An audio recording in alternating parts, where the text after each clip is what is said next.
რომ ჩვენ მიმდინარე წელი დავიწყოთ ცოტა აქტიურად, ასევე შევძინოთ და დავამატოთ აი ამ სწავლების წელს სიახლეები 30 სექტემბრიდან მინდა მოგახსენოთ, რომ იწყება სპარტაკიადა სკოლებში მოსწავლეებს შორის და გვინდა რომ აფხაზეთის სკოლები იყვნენ ძალიან ფართო წარმოდგენილი ყველა დისციპლინაში. მინდა მივულოცო კიდევ ერთხელ ამ სკოლას სწავლების დაწყებას და უსურო წარმატებებს.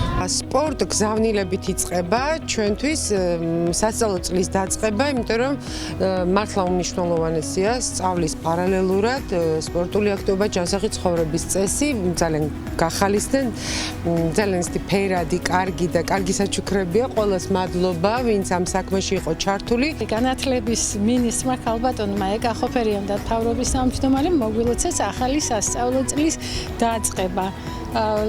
ბავშვებს ჩამოუტანეს სპორტული ინვენტარი, ჩატარდა სახალისო თამაშები პატარებისთვის და ეს ძალიან კარგია, ძალიან გვიხარია, რომ ასეთი სიახლით გვხვდებით ახალ სასწავლო წელს.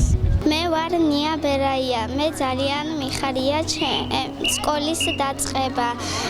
მე დღეს ჩამოგვიტანეს ჩვენ საჩუქრები, მეგობრებსაც მიულოცავ სკოლის დაწყებას.